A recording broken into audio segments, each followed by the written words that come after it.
Alors, bah écoute, bienvenue sur Redbang. Donc, du coup, moi, je suis Higel, un des organisateurs. Là, pour le moment, je j'ai pas encore pris le, j'ai pas encore pris le micro de la soirée parce que, du coup, j'étais sur l'équipe technique.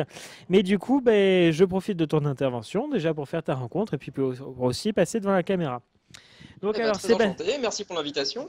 De rien. Donc, alors, Sébastien, est-ce que tu pourrais déjà expliquer qu'est-ce que tu fais, le blog que tu tiens, pourquoi est-ce que tu le tiens? Bref, on va commencer en tirant large. Qui tu es? Alors, qui je suis? Eh ben, écoute, le jour, je suis doctorant en astrophysique, hein, je travaille à l'Institut d'astrophysique de Paris. Et puis la nuit, bah aussi, mais quand j'ai du temps libre, j'ai comme hobby la vulgarisation scientifique. Alors, c'est souvent multiformat et j'ai l'impression que tu as un problème. Ah bon, j'ai un problème? Moi, je t'entends Alors, bien, je te vois bien. ah bah parfait, parfait, fantastique, bah, je continue. Donc, je m'intéresse à la diffusion de la culture scientifique, hein, au sens large. Donc, je fais de la vulgarisation sur pas mal de formats, sur un blog au départ, ça s'appelle Sense of Wonder, où j'essaie de vulgariser les sciences de l'univers avec un ton un peu décalé et sous sous le spectre de l'émerveillement. Et j'essaie de faire ça sur YouTube aussi depuis récemment, avec l'aide d'un ami à moi, Étienne Le Dolé, qui est peut-être là, ici, dans le chat, je ne sais pas. Et donc, à deux, on s'est mis dans l'idée de créer cette chaîne YouTube qui existe depuis mars maintenant, qui compte deux épisodes et dont le troisième épisode devrait sortir la semaine prochaine. Donc voilà, ça c'est la petite nouvelle. D'accord. Donc voilà, qu'est-ce que dire d'autre? Bah, tu as Pardon? un blog. Depuis combien de temps est-ce que tu le tiens? Alors je le tiens depuis que je suis en troisième année de licence, ce qui doit faire 3 ou 4 ans maintenant. Donc j'ai commencé à écrire assez tôt, dès que j'ai vu que je pouvais diffuser ce que j'apprenais presque en temps réel. Et l'excitation que j'en tirais à chaque fois que je comprenais quelque chose. Et donc voilà, ça a commencé là. Ensuite, j'ai été gentiment accueilli par l'agence Science Presse, qui est la plus grosse communauté de blogueurs francophones qui existe, qui est une agence canadienne. D'accord. Donc il y a une communauté de blogs et dont je fais partie jusqu'à aujourd'hui. Voilà. Ensuite, j'ai pas mal d'autres activités, hein. J'ai lancé il y a quelques années, il y a 2 ans maintenant, depuis février 2014, un collectif pour la diffusion de la culture scientifique qui s'appelle le collectif Conscience, qu'on a lancé avec un groupe d'amis un petit peu barré, qui devient une association dans pas longtemps du tout.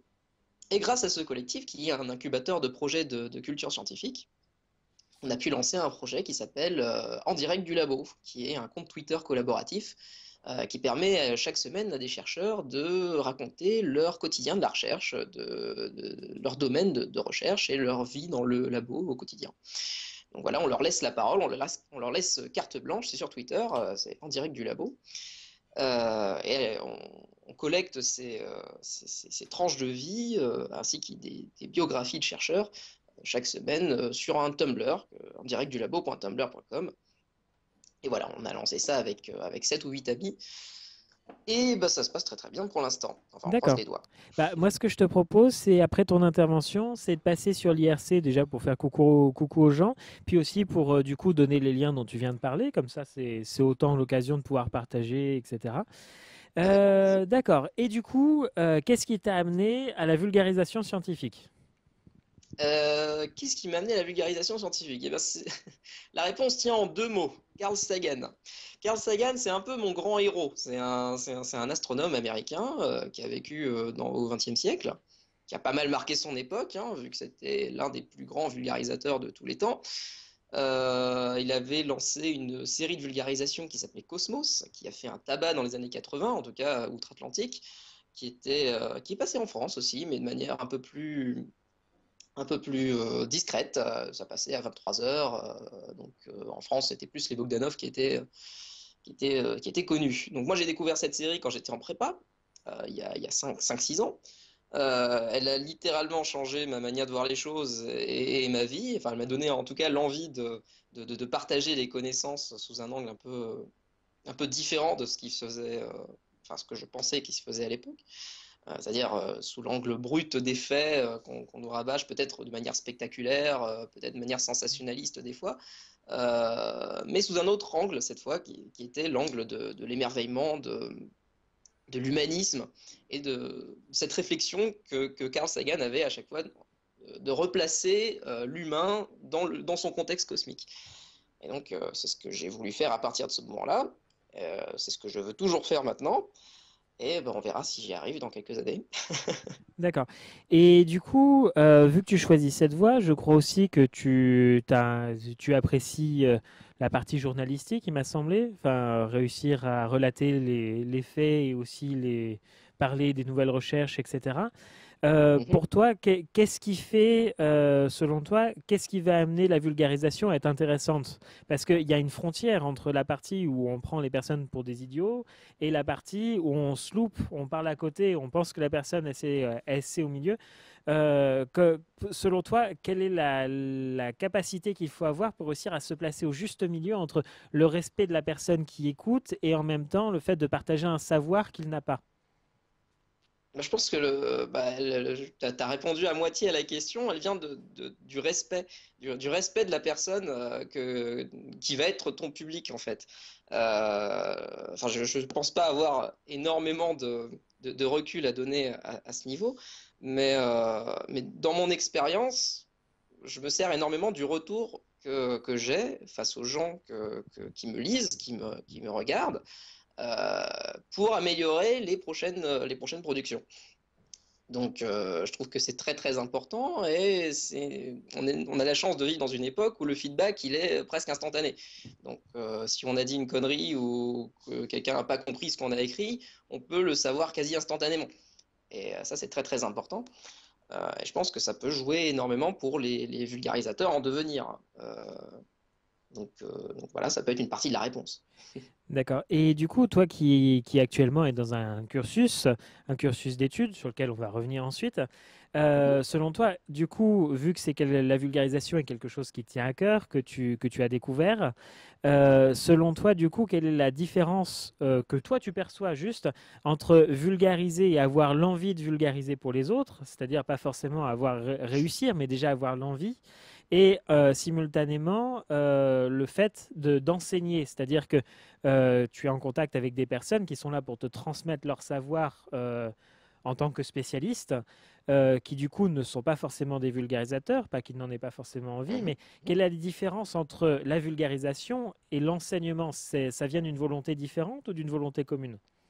Alors, il y a une volonté commune, mais dans l'exécution, les choses peuvent être très très différentes. Dans la vulgarisation, on va plutôt être dans une démarche de captiver une audience, de lui donner de l'intérêt à la chose scientifique, au domaine scientifique. Alors que dans l'enseignement, on a un corpus de faits, de connaissances qu'on va essayer de transmettre à quelqu'un. La démarche, elle est liée, mais elle est différente en pratique. D'un côté, on doit fournir une étincelle du côté de la vulgarisation, de l'autre, on doit transmettre un savoir. Et ça peut être très, très différent dans l'exécution. D'accord.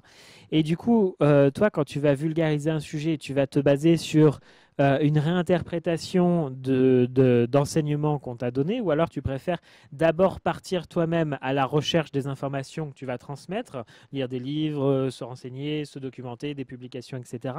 Ou est-ce que de toute façon, ça va être un mélange des deux? Quel est le meilleur chemin? Parce que je pense qu'il y a quelque chose d'important, c'est de bien montrer qu'il n'est pas forcément nécessaire de faire des études ou d'avoir un diplôme pour pouvoir transmettre une connaissance.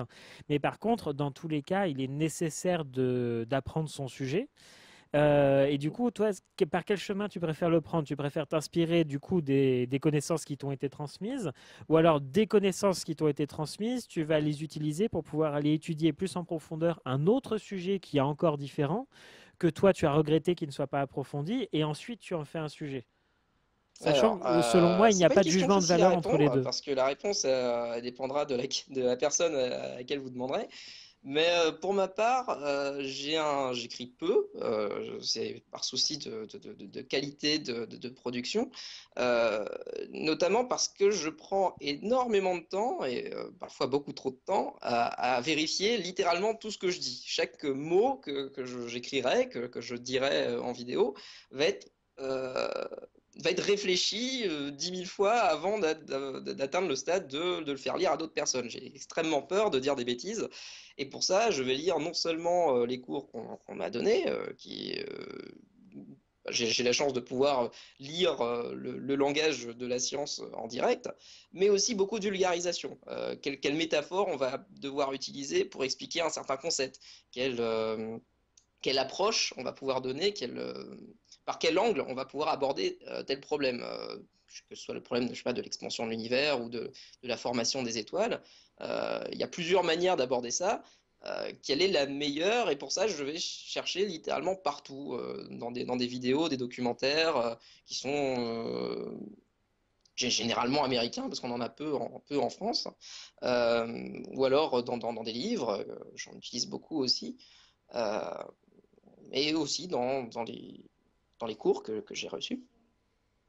Donc voilà, c'est un gros processus de recherche à chaque fois et c'est pas forcément facile d'en démêler quelque chose qui soit pas juste l'accumulation de tout ce que j'ai lu, mais qui ait aussi un angle personnel. C'est important aussi d'avoir cet angle personnel-là, mais voilà, je peux pas en dire beaucoup plus. D'accord. Alors du coup, moi je propose, là on a parlé vulgarisation, je propose du coup de centrer un petit peu sur le sujet sur lequel toi tu es spécialisé, c'est-à-dire donc, si je me trompe pas, l'astrophysique. Tout à fait. Et du coup, alors moi ce que je me pose comme question, c'est du coup à quoi ça ressemble. C'est-à-dire que il y a une image qui se fait facilement de la personne du coup qui est derrière son télescope, etc. Donc voilà, ça c'est les images classiques. Mhm. Concrètement, qu'est-ce que tu fais? Quel va être ton travail? Alors concrètement, je suis sur un PC toute la journée et une bonne partie de la nuit. Je suis ce qu'on appelle un modélisateur, c'est-à-dire que je vais utiliser des codes informatiques pour formaliser tout ce qu'on sait sur l'univers, enfin tout ce qu'on sait sur mon sujet de thèse, qui est l'évolution des galaxies. Donc j'utilise des codes qui sont déjà faits, je les mets en commun pour pouvoir en déduire des lois sur l'évolution des galaxies. Donc en pratique, moi ce que je fais, c'est que je simule des images du télescope. Donc D'accord. on a des images de télescope qui nous viennent du ciel profond. Je ne sais pas si vous avez déjà vu des images du champ profond de Hubble, par exemple, qui sont très très belles, qui est une des Magnifique. images les plus lointaines de l'univers qu'on ait faites jusqu'à maintenant. Si jamais des personnes ne les ont pas vues, si tu peux leur envoyer le lien ensuite dans l'IRC, ça vaut vraiment le Avec détour. plaisir, avec plaisir. Donc vous tapez en tout cas champ profond de Hubble sur Google Images, vous trouverez une magnifique image où chaque point de l'image sera une galaxie, pas une étoile. Une galaxie qui est un assemblage de 100 milliards d'étoiles, avec chaque étoile qui contient un cortège de planètes. Donc voilà, c'est une image qui résonne, qui résonne non Ça, seulement de manière scientifique, mais émotionnellement. Euh, c'est comme les images qui ont pu être sorties par je me souviens plus son nom, peut-être tu pourras m'enseigner, par un satellite récemment sur le bruit de la création de l'univers. Ah, le satellite Planck. Le satellite Planck oui, oui, tout à fait, qui a fait l'image de la première lumière qui a été émise après le Big Bang. Donc, quand l'univers est passé d'un stade opaque à un stade transparent, parce et l'univers s'est juste étendu pendant 380 000 ans. Et pendant 380 000 ans, c'était une espèce de purée de poids où la lumière ne pouvait pas sortir parce que la matière était trop dense. Donc, à partir enfin, trop dense et les électrons et les protons étaient un petit peu en vadrouille. Du coup, la lumière interagissait énormément avec ces particules. Et il est arrivé un moment dans l'histoire de l'univers, un passage qu'on appelle la recombinaison, où ces protons et ces électrons se sont mis ensemble pour former des noyaux d'hydrogène neutres. Et à partir de ce moment-là, la lumière n'interagissait moins avec, ce qui a transformé l'univers en univers transparent, où la lumière pouvait librement circuler. Donc cette image, on l'a faite, on a daté cette image assez précisément, 380 000 ans après le Big Bang, c'est-à-dire il y a à peu près 10 milliards d'années. On arrive aujourd'hui à créer cette cartographie de l'univers très très jeune qui nous donne énormément d'informations sur son évolution passée et future.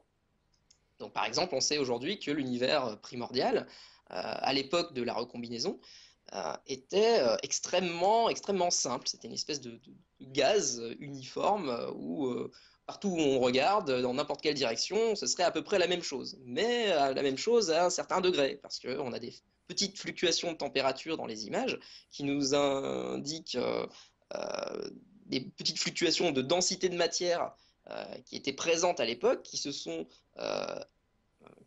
qui ont vraiment augmenté au fil de l'histoire de l'univers et qui ont donné aujourd'hui les galaxies, les amas de galaxies et ce qu'on appelle la toile cosmique, ce qui est la, la distribution de matière à très très grande échelle dans l'univers. Ça ressemble un peu à un réseau de neurones ou une éponge.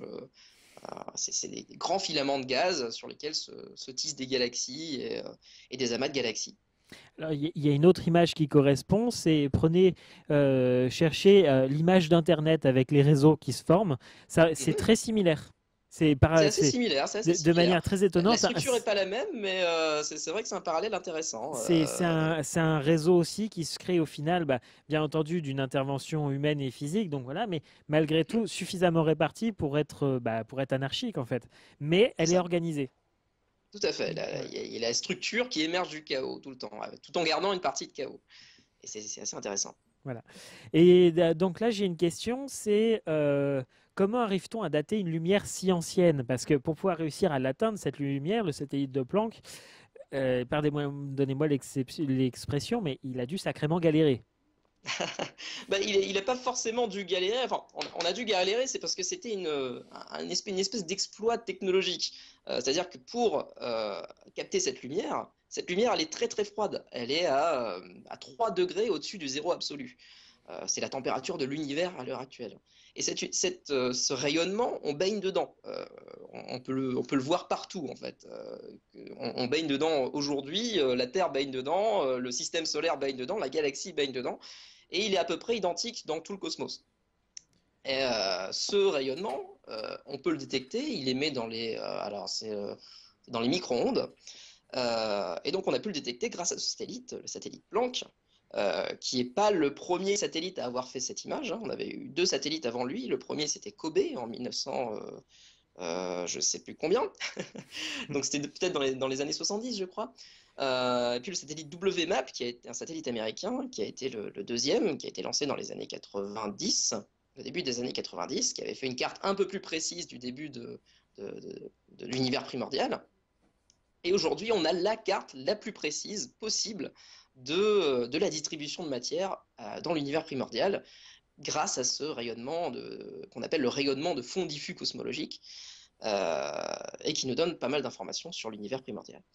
Et D'accord. donc, cette température, on la voit un peu partout. Et ce qu'on voit, nous, ce que le satellite Planck a vu, c'est les fluctuations de température qu'on regarde en regardant dans d'autres directions.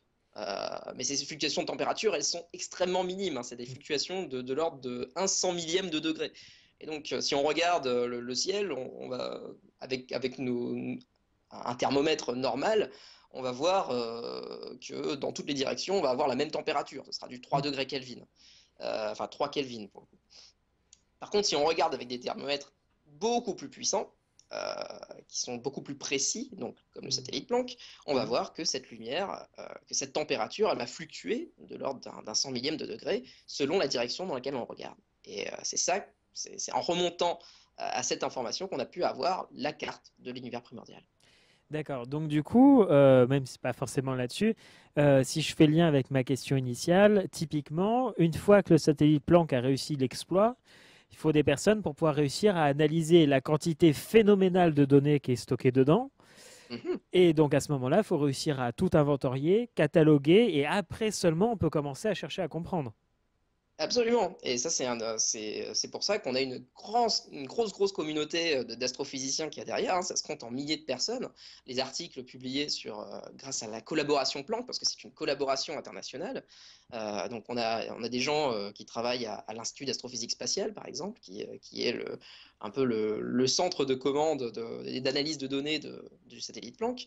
Mais on a aussi des gens aux États-Unis, on a aussi des gens un peu partout dans le monde qui vont analyser ces données qui sont disponibles publiquement et qui vont en tirer des lois sur l'évolution de l'univers avec plusieurs méthodes pour séparer les composantes. Parce qu'il se trouve que les images brutes qu'on reçoit du satellite Planck, on ne regarde pas que l'univers primordial. Oui. Faut bien se rendre compte que si on regarde dans les micro-ondes aujourd'hui, ce qu'on va voir au début, c'est la galaxie qui va prendre une grosse partie de l'image de la carte. Mais une fois qu'on a enlevé les composantes de la galaxie, de la poussière notamment, qui émet dans ces longueurs d'onde, on va pouvoir retirer un signal qui est très très faible, mais on va pouvoir le retirer. Ça va nous donner des infos sur l'évolution de l'univers. D'accord. Et du coup, c'est une parfaite transition avec la question suivante que je voulais te poser. C'est qu'il y a une culture très très forte de la participation, y compris des amateurs, dans ce qui concerne l'astronomie et l'astrophysique, y compris des programmes entiers destinés par exemple à cataloguer la surface, tous les cratères de la Lune ou Tout à fait, tout à fait. ce genre de travaux, ou repérer les galaxies aussi. Il me semble qu'un projet avait été Mhm. lancé. Jusqu'à quel point c'est des données, une participation importante pour l'astrophysique?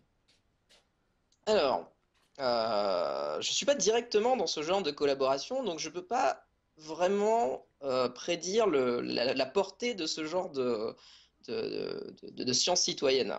Donc je sais que il y a énormément d'engouement qui vient de ce genre de projet. Et c'est génial de voir autant d'engouement parce que on met directement le citoyen au cœur de la science. Euh, mais alors, il y a des articles qui ont été publiés grâce à ce genre de projet, en particulier le projet Galaxizo, qui se rapproche plus de mon domaine, donc que je connais un peu mieux, qui comptait classifier les galaxies grâce à l'œil humain, parce que les ordinateurs voient très très peu les motifs, ou alors il faut leur apprendre, mais c'est très très long, les motifs qui constituent une image, donc on a plusieurs sortes de galaxies dans l'univers, des galaxies qui vont ressembler à des spirales, des galaxies qui vont ressembler à des ellipses, un peu comme des ballons de Oui. rugby, Et une et galaxie qui est placée sur la tranche, par exemple. une galaxie sur la tranche ou de face, un ordinateur va avoir extrêmement de mal à savoir si une galaxie est sur la tranche ou de face. Bon, il va y arriver, mais ça demandera pas mal de puissance d'ordinateur. Tandis que si on distribue, si on divise les images d'astronomie en petits segments et on demande à chaque personne de classifier les galaxies qu'il voit. Donc, est-ce que c'est une galaxie avec une barre? Est-ce que c'est une galaxie avec des bras spiraux? À quel point les bras spiraux sont étalés? Euh, et donc, à partir de là, en utilisant ce qu'on appelle le crowdsourcing, on va pouvoir avoir une classification des galaxies qui va être plutôt précise, en fait, qui sera à l'œil. Et selon les critères qu'on aura définis, ça peut être assez précis. Donc il y a des articles qui ont été publiés grâce à cette collaboration internationale. Et je ne connais pas exactement l'impact de ce genre de projet, mais ça reste intéressant en tout cas. Euh, Et d'un point de vue moins scientifique, mais est-ce que le fait qu'il y ait autant d'engouement pour ces projets, c'est aussi un moteur de dynamisme pour la communauté? C'est-à-dire que par rapport à votre profession, c'est aussi autant de personnes qui se mobilisent autour du fait aussi d'avoir des réponses, de chercher à connaître. Est-ce que c'est aussi, pour certains scientifiques dans ce milieu-là, une source de motivation de voir cet engouement et surtout cette participation des gens qui vont investir de leur temps pour pouvoir réussir à participer. Alors, il y a beaucoup de plaisir personnel, forcément. Enfin, c'est quelque chose de réciproque. Mais est-ce que le fait que ces projets-là existent, c'est aussi quelque chose qui va aller en soutien du milieu ou qui va, du coup, dans une partie de la profession, aider à se dire, bah, de toute façon, en plus, non seulement on fait ça pour savoir, mais en plus, on sait qu'il y a des gens qui, s'ils pouvaient, ils en feraient plus. Est-ce que c'est quelque chose de motivant, tout simplement? C'est très très motivant, d'autant plus qu'on est payé par de l'argent public. Donc on a une espèce de devoir derrière d'informer le public sur les résultats de nos recherches. Et si le public peut être directement impliqué dans ces résultats, c'est motivant d'une part pour le public, mais c'est motivant aussi pour nous. Donc il y a une espèce de jeu entre le citoyen et le scientifique qui se fait. Et donc le transfert de connaissances, il est plus vertical, je dirais pas horizontal non plus, mais il est Je, plus vertical en tout cas. je crois qu'il est complètement explosé, c'est-à-dire que ça peut venir d'absolument n'importe où. Tout à C'est, fait, c'est tout à à ce fait. moment-là, enfin, à partir du moment où là, bon, je vais rentrer un peu dans le domaine d'Internet et des communautés Internet, où là, c'est sûr que bah, du côté des Geek Ferries, on a énormément étudié ce sujet-là.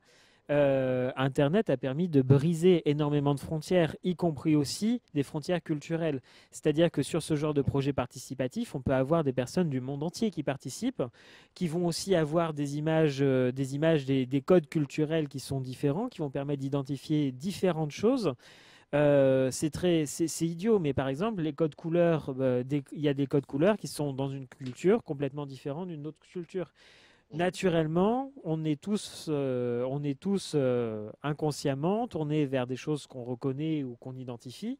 Grâce à Internet, on explose l'échantillon type du nombre de personnes qui vont participer et des perceptions différentes qui rendent malgré tout la participation extrêmement exhaustive, quand bien même il y aurait des erreurs, car de toute façon, vu que ce sont des amateurs, il peut y avoir des erreurs de jugement, mais réparties sur la masse, la qualité de l'information, par contre, vient d'un échantillon type qui est potentiellement illimité en fonction de l'engouement. Tout à fait, tout à fait. Et les erreurs ont tendance à s'auto-corriger parce que les mêmes données, on va les donner à plusieurs personnes. Et c'est la moyenne de ces retours qu'on aura qui va être prise en compte et qui va limiter l'erreur qu'on aura sur ces mesures. D'accord.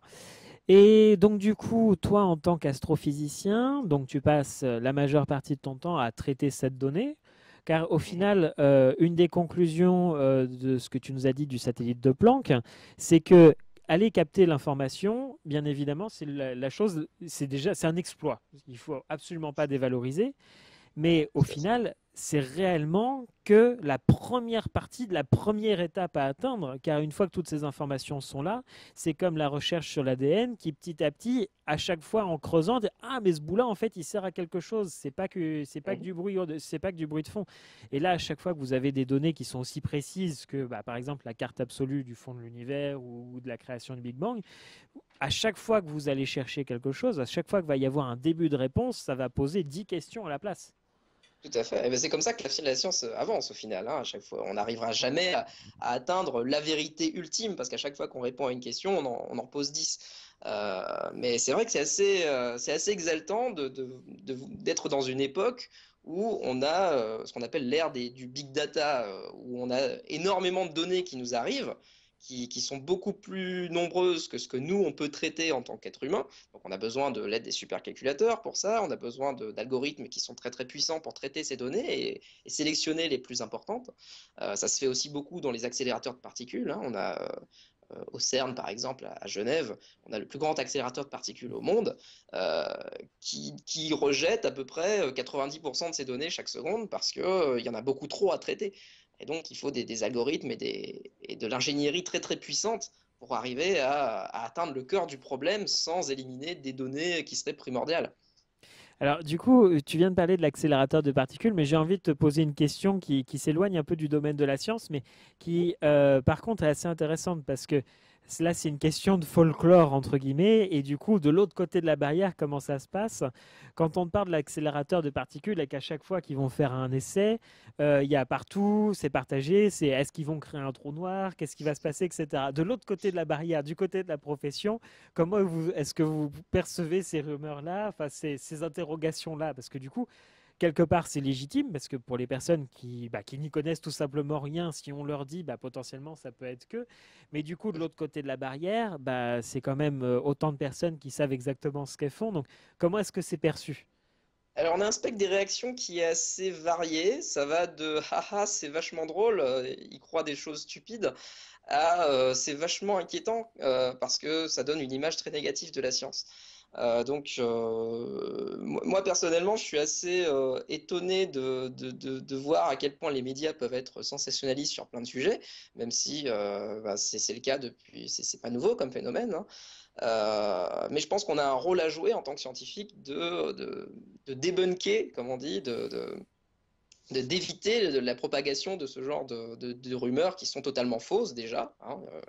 Le LHC ne créera pas de trou noir capable d'engloutir la Terre, ça c'est une vérité qui est acquise, je pense qu'on peut le dire. Mais on doit avoir une réaction intelligente face au public à ça et je pense qu'il y a peu de gens qui s'élèvent ouvertement contre ce genre de contre-vérité ou de fausses informations. Euh, à grande échelle au final. Et ça peut créer des petites tensions entre la science et la société on a une société qui a de moins en moins de confiance aux résultats de la science. Je pense notamment au mouvement anti-vaccin qui commence à être assez répandu, notamment aux États-Unis. Je ne sais pas s'il arrive en France encore, ou alors des créationnistes, ou des climato-sceptiques, encore pire. Et on est dans une époque qui est littéralement dépendante des sciences et des technologies, mais qui promeut une image de la science qui est au mieux biaisée, au pire totalement fausse. Donc c'est assez inquiétant. Et je pense qu'il faut que plus de chercheurs s'en inquiètent des liens qu'on peut faire entre la science et la société. C'est pour ça C'est qu'on mon est avis. là, j'ai envie de dire Eh, aussi. mais tout à fait. D'accord. Et donc du coup, bah écoute, je suis un peu en panne de questions, je t'avoue, parce que là du coup, Mais il n'y on a pas de vient de problème. balayer un spectre qui était assez important. Donc du coup, je vais poser une question bateau. Voilà, c'est le genre Je de t'en prie. question que tout le monde pose. Je t'écoute. Combien de temps tu passes derrière un télescope? Combien de temps je passe devant un télescope? Bah, littéralement zéro. 0 seconde. J'utilise des données qui sont déjà faites, donc qui ont déjà été acquises par des télescopes de manière à peu près automatique ou semi-automatique. Et donc moi, je me retrouve avec des fichiers qui sont énormes, qui représentent des gigantesques images de télescopes qui ont déjà été faites, qui sont déjà à peu près pré-traitées, et puis moi, j'analyse les données derrière. Mais au final, de l'observation, j'en fais très. Je connais pas mal de gens dans mon labo qui font de l'observation, ou alors pas dans mon labo, mais qui font de l'observation directement dans les grands observatoires, au Chili, en Espagne, etc. Mais moi, personnellement, je mets pas les pieds dans un observatoire. J'ai déjà essayé, c'est pas pour moi. Ça implique de rester debout toute la nuit dans le froid. Et bon, c'est particulier. Ça peut être très très sympa, mais c'est pas mon truc. Bah, c'est très intéressant parce que ça nous amène aussi à une conclusion, c'est que travailler sur un sujet ne veut pas forcément dire correspondre à tout ce qu'il implique. C'est-à-dire que tu peux étudier le ciel sans toi-même aller le regarder. Déjà, tu le regarder parce que c'est un satellite ou un télescope qui a fait les photos, ça change pas rien. Après, si tu as envie d'aller sur le terrain, ça te regarde. Ça change rien au fait que tu as un impact direct sur le traitement de ces données et sur le fait d'en faire quelque chose, etc. Ça détache aussi, et c'est important, le rôle de chercher et d'en même temps, si c'est pas toi qui n'as pas mis les mains dans le cambouis, alors c'est que c'est que t'es pas cap. C'est pas du tout ça. Là, pour le coup, on est quand même dans justement, comme tu disais, le big data, on est quand même de toute façon dans une situation où on a autant besoin d'analystes que de personnes pour aller chercher cette information. Mais au Absolument. final, et pour être en contact avec d'autres milieux de la recherche, y compris aussi tout ce qui est modélisme, calcul, etc., il y a, enfin, il manque énormément des fois d'analystes juste pour réussir à faire quelque chose de ces données Mhm. et surtout faire quelque chose avant que ça soit périmé. Absolument. Bah, on va arriver dans un point dans quelques années, hein, en tout cas en astronomie. On aura des très très grands radiotélescopes qui vont être construits. Donc je pense notamment au Square Kilometre Array qui va être mis en place en Australie et en Afrique du Sud, qui va produire une quantité de données équivalente à celle de l'Internet mondial chaque heure. Donc on aura des données qui seront littéralement monstrueuses. Et on est dans l'incapacité de gérer toutes ces données aujourd'hui. C'est même pas Euh, possible de les stocker. c'est même pas possible de les stocker. Il faut les trier d'abord. Donc, ça passe par un processus de tri informatique automatisé. Donc, on va forcément laisser tomber certains résultats qui peuvent être intéressants en soi, mais dont on est obligé de se séparer pour des raisons techniques. Et on va analyser les 1% qui restent, qui vont nous permettre de faire de la science. D'accord. Et en même temps, parallèlement, en plus de ces données qui représentent le bruit de fond, je dis bruit de fond parce que de toute façon, elles rentrent. Donc de toute façon, voilà, des fois vous détectez aussi des anomalies, comme par exemple l'exoplanète enfin l'étoile qui aurait une structure dont j'ai oublié le nom, voilà, où ça a tourné d'un coup, etc. Où c'est vrai Ah oui. que l'essentiel, c'est de se dire déjà que c'est possible. Après, bien entendu, que ça soit crédible ou non, on est de toute façon en dehors de toute capacité de pouvoir en savoir plus. Mais Mhm. c'est vrai qu'une fois de temps en temps, il y a aussi une anomalie qui du coup va faire un sursaut, déclencher un peu de recherche. Et là aussi, là où il y a certaines inventions qui ont été faites avec juste au départ d'une erreur, des fois ces anomalies vont mener à une découverte juste parce que du coup, sur tout ce bruit de fond, vous allez avoir juste un ping tout Mhm, petit, tout mais à un fait, tout à ping un fait. peu particulier sur un truc. Mais ça sort de l'habitude. C'est pas Il y a une normal. belle phrase d'Asimov qui disait que la phrase en science la plus importante, c'est pas Eureka, c'est tiens, c'est marrant ça. Et je pense que c'est vraiment là le cœur du problème, enfin le cœur de la science en général. C'est on va jamais avoir ce grand moment de dire ah j'ai trouvé quelque chose, mais on va toujours arriver à un point où on a quelque chose qui cloche dans nos modèles, on a quelque chose qui va pas et qui va amener peut-être à une grande découverte plus tard. Mais sur le coup, bah, on l'a pas forcément vu. Ou alors on va attendre la confirmation de la communauté internationale pour déterminer cet effet. La première fois qu'une exoplanète a été découverte par Michel Mayor et Didier Queloz en 95, ils y croyaient clairement pas à leurs résultats. Donc c'est que Est-ce quand que il a été réanalysé après qu'ils se sont dit waouh, on a vraiment découvert quelque chose. oui, au départ, potentiellement, ils se sont dit qu'est-ce que j'ai foiré dans mon modèle? Exactement, exactement. Ou alors personne va prendre au sérieux ce que j'ai trouvé.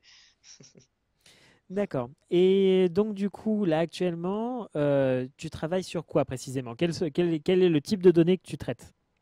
Alors, le type de données que je traite, c'est des images de télescope qui sont très très grandes, qui viennent de plusieurs instruments, c'est ce qu'on appelle des relevés, donc des cartes du ciel, enfin des images du ciel qui ont été prises avec une caméra très grand angle, qui va contenir des milliers et des millions et des milliards d'images de galaxies dans chaque image. Et donc mon but, c'est de classer toutes ces images de galaxies, de déterminer leur structure, leur luminosité, leur forme et leur évolution, et leur distance, voilà. Et à partir de là, bah, on va pouvoir remonter à l'évolution des galaxies pendant les 10 derniers milliards d'années de l'histoire de l'univers. C'est un espèce de gros bordel, l'évolution des Dit comme ça, en galaxies. te tenant la tête, on On est dirait loin que la d'avoir tâche est de tout immense. savoir sur les processus qui ont lieu dans l'histoire d'une galaxie lambda ou dans l'histoire de l'univers en général. On connaît à peu près les grandes lois générales, globales. Par contre, quand on regarde de près, euh, on se rend compte qu'on n'a pas compris certains processus qui se passent dans l'évolution des galaxies. Alors, il peut se passer plein de choses, hein. Il peut se passer des trous noirs qui explosent à la fin de... Enfin, des étoiles qui explosent à la fin de leur vie, des trous noirs supermassifs qui balancent des jets de matière au centre de toutes les galaxies. Les galaxies, elles peuvent se rentrer en collision, les trous noirs, ils peuvent fusionner entre eux. Les populations d'étoiles, elles sont différentes selon leur milieu, selon la richesse en éléments de leur milieu. Donc il se passe énormément de choses qui sont très très intriquées. Donc c'est des propriétés différentes qui sont intriquées. Et moi, ce que je cherche, c'est une espèce de cohérence dans tout ça, ou en tout cas de chercher à créer une histoire cohérente de l'évolution des galaxies dans un certain domaine temporel qui va de moins 10 milliards d'années à aujourd'hui. J'espère que t'es pas tout seul parce que pour un seul homme, ça fait beaucoup. Ah non, non, je suis loin d'être tout seul, hein. On est toute une communauté derrière. Moi, je fais juste une toute petite partie du travail. Donc, on est une équipe de chercheurs qui fait ça. J'ai trois directeurs de thèse et on a une certaine approche qui n'est pas la seule approche qu'on peut avoir. Après, il y a d'autres équipes dans le monde qui travaillent sur la même chose et qui peuvent arriver au même résultat que moi avant moi, hein. C'est aussi possible. Mais en tout cas, c'est le travail que je fais aujourd'hui. Alors, j'ai une question qui vient de m'être posée. Est-ce que c'est de l'analyse statistique? C'est de l'analyse statistique, exactement. C'est même une branche particulière des statistiques qu'on appelle les statistiques bayésiennes, qui va se concentrer plus sur des distributions de probabilités plutôt que sur des occurrences et sur des événements bien spécifiques. D'accord. Donc du coup, eh bien là, donc je n'ai pas eu de questions encore sur le module question. Donc si des gens nous regardent et ont une question en particulier, je les Posez, invite à les poser parce qu'on a encore un petit peu de temps. On a encore une dizaine de minutes. absolument. Euh, et attends une seconde. Ah d'accord. Donc en fait, il paraît que le module question a des difficultés à pouvoir fonctionner en fait. Ah, je vois. Du coup, ah d'accord. Et que donc en fait, on a l'ordinateur de retour. Donc en fait, non, tout va bien. Tout va bien. Moi, je les vois les questions. Donc si vous en avez, posez-les. Et puis on va continuer comme ça. Donc du coup, tu as dit que tu avais directeur de thèse. Ça veut dire qu'actuellement, tu es en thèse? Je suis en deuxième année de thèse, oui. Voilà. D'accord. Donc du coup, tu as commencé à rédiger ou? Alors, j'ai pas encore commencé à rédiger, hein. Généralement, la rédaction de thèse, elle se passe en troisième année. Enfin, je dis ça, techniquement, dans l'idéal, je devrais être en train de rédiger depuis le jour numéro un de ma thèse. Mais en pratique, ce qui se fait, à partir de la troisième année, on commence à rédiger. Donc, j'ai rédigé deux, trois trucs, mais c'est pas, j'ai pas encore de résultats à écrire. Du coup, j'écris pas. D'accord, ok. Donc du coup, eh bien, tu nous as parlé de tes recherches, tu nous as parlé de comment est-ce que tu en es arrivé là, tu nous as parlé, on a évoqué pas mal de sujets, etc. Par simple esprit de contradiction, je n'évoquerai pas l'eau sur Mars. Volontiers. Bah, je suis pas spécialiste de l'eau sur Mars. Du coup, ça va être dur de répondre à des questions là-dessus, même si, bon, au final, c'est Ouais, plus des stèles hydratées que de l'eau sur Mars. C'est tout ce que je pourrais dire. voilà. D'accord. Et donc du coup, alors attends, une seconde, il y a plein de gens qui parlent autour, vous savez que je ne peux pas vous entendre, c'est très compliqué pour moi. Donc du coup, si vous voulez poser des questions, posez-les sur le module questions. Voilà, et après, donc du coup, je vais essayer de continuer. Parce que là, j'ai un peu du mal en fait à réussir à trouver d'autres questions. Euh, Est-ce que tu as envie de parler de quelque chose? Parce que là, je suis désolé, du coup, je sèche. De quoi je pourrais parler? Je pourrais parler de ce message que j'aimerais faire passer en général quand je fais de la vulgarisation ou quand je fais de- quand je transmets des choses au public, que ce soit dans une conférence ou en vidéo. C'est qu'on vit dans une période assez extraordinaire de l'astronomie, une espèce d'âge d'or. Et je pense qu'il serait nécessaire qu'on y accorde plus d'attention. Euh, Parce que c'est l'histoire de l'univers tel qu'on l'a fait aujourd'hui. euh, Toutes les connaissances accumulées qui ont permis à la construction de cette histoire, euh, eh ben, elles ont moins de 100 ans, ces connaissances. Et on ne sait pas ce que les 100 prochaines années vont nous réserver.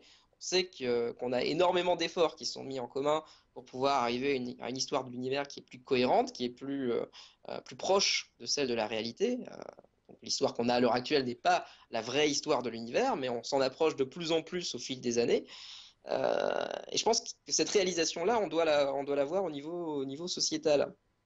Et c'est assez important, parce que ce que nous offre l'astronomie, c'est une humilité. Voilà, c'est l'humilité face à un univers immense et magnifique, au-delà de tout ce qu'on peut imaginer, mais qui se trouve être aussi, dans sa grande majorité, hostile à notre existence. Et cette humilité, elle s'accompagne d'un pouvoir assez extraordinaire, celui de penser en termes d'années-lumière et de milliards d'années, de tenir l'infini dans le creux de sa main et l'éternité dans une heure, comme disait le poète William Blake, alors même que nos vies dépassent rarement le siècle. Et ce pouvoir, bah, il est précieux à une époque où notre survie en tant qu'espèce à court terme va dépendre intimement de notre vision à long terme.